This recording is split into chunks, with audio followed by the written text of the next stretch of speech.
안녕하세요, 캐피입니다.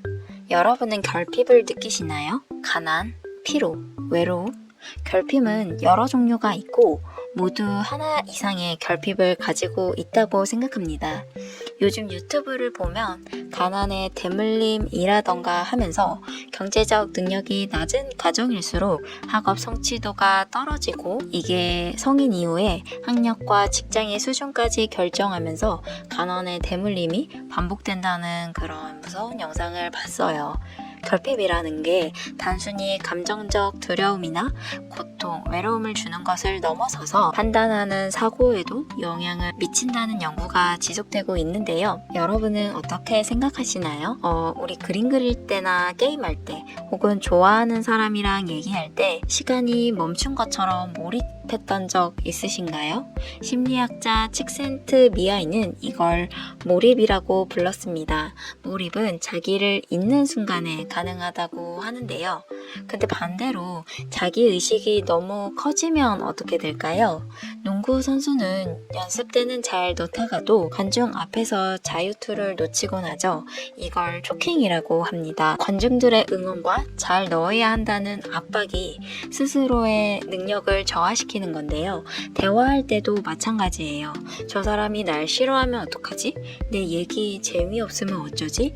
이런 생각에 사로잡히면 목소리도 어색해지고 말도 꼬이게 돼요. 그럼 왜 어떤 순간에는 몰입이 되고 어떤 순간에는 초킹이 될까요? 인도 사탕수수 농부들을 대상으로 한 유명한 연구가 있어요. 수학 전 돈이 없을 때 IQ를 재봤더니 수학 후보다 13점이 낮았습니다. 같은 사람이고 똑같은 능력을 가졌는데 돈이 없다는 상황 하나 때문에 뇌가 버벅된 거예요.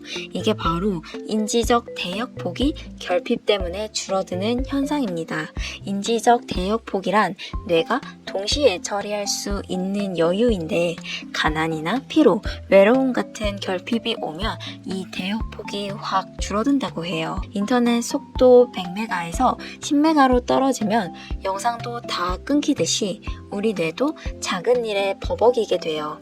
돈이 부족하면 하루 종일 돈 걱정만 하느라, 시간이 부족하면 마감 생각만 하느라, 관계가 불안하면 상대방 마음만 생각하느라 몰입 대신에 초킹이 찾아오게 되는 거죠. 그래서 중요한 건 억지로 더 집중하는 게 아니라 결핍으로 줄어든 뇌의 대역폭을 회복하는 거예요. 이렇게 회복하기 위해선 우린 어떻게 해야 할까요? 그냥 돈이 없으면 입 다물고 돈만 열심히 벌면 되는 걸까요?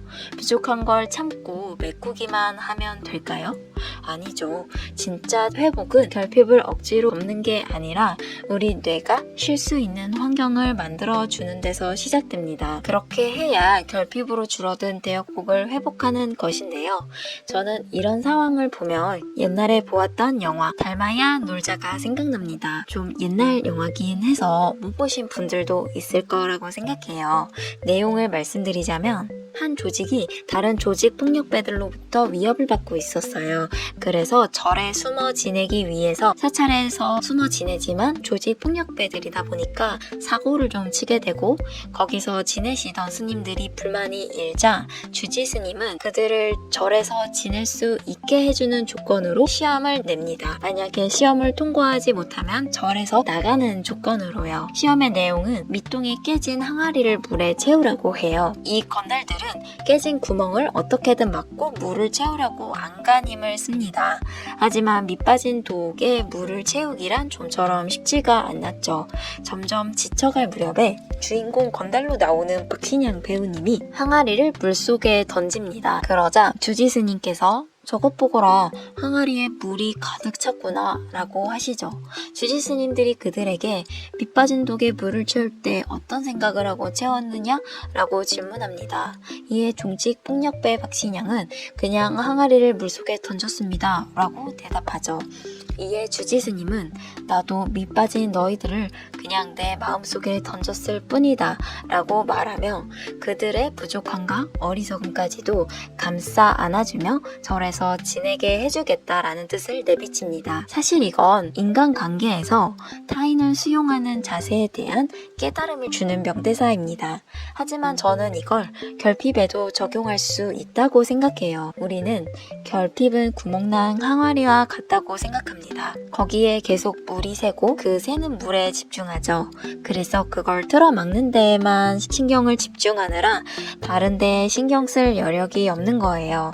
하지만 주인공이 깨진 항아리를 연못에 던짐으로써 항아리에는 더 이상 물이 새지 않게 되는 것이죠. 우리의 결핍도 삶의 누수가 아니라 일부분으로 받아들인다면 최소한 결핍으로 인해서 자신의 시간과 에너지를 낭비하는 과오는 줄일 수 있다고 생각해요.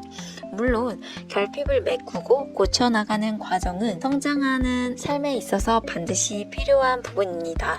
하지만 좀처럼 단기간에 해결되지 않는 결핍은 좀 더 멀리 보고 삶의 한 부분으로 받아들이는 것도 우리 삶이 좀 덜 고통스럽고 좀 더 행복한 방향으로 갈 수 있는 지름길이라고 생각해요. 좀 추상적인 방법이죠. 밑 빠진 독을 연못에 던져라. 그럼 우린 이걸 실생활에 어떻게 적용돼야 할까요? 3가지로 얘기해 드릴게요. 첫 번째, 어떤 문제가 닥치면 한 발짝 떨어져 보고 좀 더 넓은 시각에서 봐야 합니다. 제가 입시 미술을 했을 때 선생님이 항상 하셨던 말이 있어요. 그림을 그리다가 중간중간 잘 되고 있는지 볼 때 멀리서 몇 발자국 떨어져서 보면 그림이 더 잘 보인다는 거예요. 당장 한 부분 묘사에 치중하는 것도 필요하지만 전체적으로 그림과 밸런스가 맞는 것도 정말 중요하거든요. 그림을 멀리서 보면 그렇게 과도하게 묘사할 필요가 없는 부분에 제가 너무 치중한 것도 보이고 더 집중해서 그려야 할 부분에 제가 손대지 못했구나 라는 것도 보이거든요. 우리가 결핍에 치중하다 보면 사실 그것보다 더 신경 써야 하고 집중해야 할 부분을 놓치게 될 수가 있어요. 그리고 결핍이라고 느꼈던 부분이 사실 우리 삶에서 그렇게 소진해야 할 큰 문제가 아닐 수도 있거든요. 두 번째는 없는 것보다 있는 것을 봐야 합니다. 매일 감사해야 할 것 3가지를 적는 건데 별게 아닌 것 같아도 이게 마음의 공간을 확장시켜주는 데 도움이 됩니다. 결핍에 집중하다 보면 인생이 불행하게 느껴지잖아요.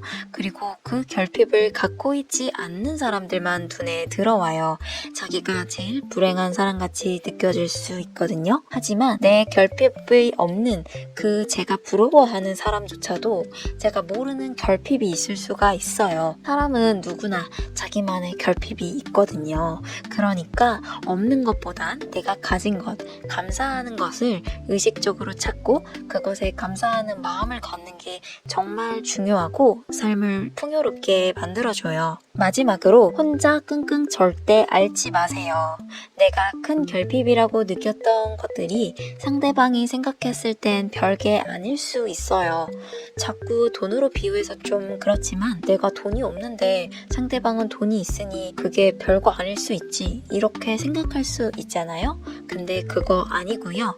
상대방도 같이 돈이 없지만 상대방은 그걸 결핍이라고 크게 문제 삼지 않을 수 있다는 거예요. 삶의 방식은 저마다 다 다르잖아요. 내 결핍을 공감받고 위로받는 것보다 차라리 같은 결핍이 있어도 다르게 생각하고 받아들이는 사람과 얘기해보는 것이 중요합니다. 가장 최악은 결핍으로 인한 자기 연민에 빠진 것인데요. 연민은 스스로를 결핍에 가둬서 나오지 못하게 만들어요. 그 안에서 계속 허우적대고 있으면 이런 나 불쌍하지 공감해줘 이렇게 갇혀있게 되고 그러면 안 되는 거예요. 이런 방식보다는 나는 이게 세상의 전부라고 생각했는데 너는 이걸 이렇게도 생각하는구나. 그렇게 살아도 사실 별 문제 없는 거였구나 라는 걸 배우게 될 거예요. 결핍을 나누고 다양한 삶의 방식을 공유할 때 자신의 삶을 바라보는 시야가 넓어집니다. 그랬을 때 비로소 깨진 항아리를 마음이라는 연못에 담을 수 있는 거예요. 쉽지는 않지만 그렇다고 그렇게 어려운 것도 아니죠. 저도 굉장히 노력하고 있는 중이고요. 여러분들도 여러분들만의 깨진 독이 있다면 그걸 품고 가시는 여유로운 마음을 간직하시길 바랄게요. 그럼 오늘도 안녕!